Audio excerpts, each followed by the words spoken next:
भारतीय धर्मशास्त्रों के अनुसार पर्वतों की शोभा वन हैं और वनों की शोभा गायें हैं। प्राचीन आर्यों ने गाय को मातेव रक्षति अर्थात यह माता हमारी रक्षा करे कहा है। गाय से असंख्य भौतिक लाभों के अलावा गाय की दिव्यता के वर्णन हमारे आर्ष ग्रंथों में स्थान स्थान पर मिलते हैं। जहां गायों का निवास होता है वह स्थान ही ब्रज बन जाता है। भारत जैसे कृषि प्रधान देश के लिए गौ पालन और गौ रक्षण धर्म है। आज गायों की दुर्दशा एक चिंतनीय विषय बनी हुई है।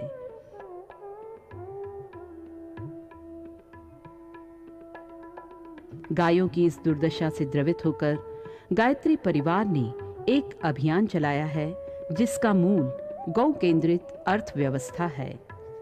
शांति कुंज ने इसे व्यावहारिक रूप देते हुए एक गौशाला का निर्माण किया। देव संस्कृति विश्वविद्यालय के प्रांगण में यह गौशाला भवन स्थित है। गौशाला की इन गायों की देखभाल श्रद्धायुक्त ढंग से की जाती है। सारी गायें स्वस्थ एवं बलिष्ठ हैं। गौशाला की दिनचर्या प्रातः गायत्री हवन से प्रारंभ होती है। तत्पश्चात इन्हें खुले वातावरण में घूमने चरने के लिए छोड़ दिया जाता है।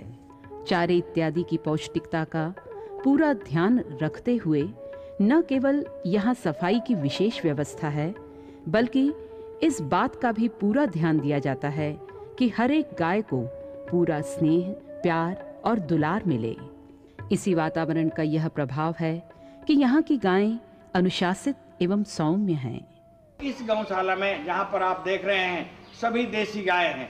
नस्ल तो अनेक है हमारी देसी गाय में भी, लेकिन ये प्योर देसी गाय हैं। विदेशी गाय यहाँ पर एक नहीं है। विदेशी गाय अवगुणों से भरी हुई है, उसकी बनावट में भी फर्क है। रीढ़ की हड्डी गाय की सीधी होती है, उसके कंधे पे ढाट नहीं होती, सीधी की सीधी होती है विदेशी गाय। और पतला गोबर करती है, जो मुख्य बातें हैं। ये गाय कैड़ा गोबर करती है, बना हुआ गोबर करती है, वो गोबर पे ही बैठ जाती है। ये गोबर से दूर रहती है, अपने आप साफ सुथरी रहती है। उसकी आवाज़ सुअर जैसी है, इसकी आवाज़ माँ जैसी है। और इसका 1 किलो दूध उसके 5 किलो दूध के बराबर है। और इसकी रीढ़ की हड्डी में सूर्य केतु नाड़ी होती है, जो सूरज की किरणों से सोने की मात्रा को अपने अंदर ऑब्जर्व करती है, खींचती है। तो गाय के दूध में सोने की मात्रा पाई जाती है। भारत की गौ विज्ञान की प्राचीन परंपरा का पुनर्जीवन करना ही इस गौशाला का उद्देश्य है। गौ पालन से कृषि ऊर्जा, गोबर गोमूत्र से भूमि की उर्वरता तथा जन सामान्य की स्वस्थता और गौ केंद्रों से ग्रामों की अर्थव्यवस्था पनप सकती है। तो ये हम लोगों को प्रेरणा देते हैं कि गाय बांधो, और जगह भी भैंस से आधी जगह में गाय रह लेगी, और उसके दूध से इसका दूध ज़्यादा सुपीरियर है। इसका गोबर और गोमूत्र भी काम आ जाता है, जो कि भैंस का केवल खाद बनाने में आता है, और इसका दवाइयों में काम आता है।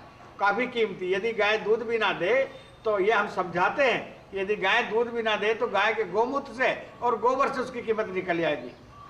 गौ दुग्ध के सेवन से स्वभाव में करुणा, ममता तथा शालीनता आती है। गौ वंश की रक्षा के लिए हमें गौ दुग्ध के सेवन की परंपरा पुनः प्रचलित करनी होगी, तभी हमारा भौतिक तथा भावनात्मक विकास हो सकता है। गोवंश की कृपा से भारत का भाग्य जागे, गोवंश की कृपा से भारत का भाग्य जागे। श्री संपदा से शोभित दारिद्र्य दैन्य भागे, श्री संपदा से शोभित दारिद्र्य दैन्य भागे, दारिद्र्य दैन्य भागे। गोवंश की कृपा से भारत का भाग्य जागे, गोवंश की कृपा से भारत का भाग्य जागे।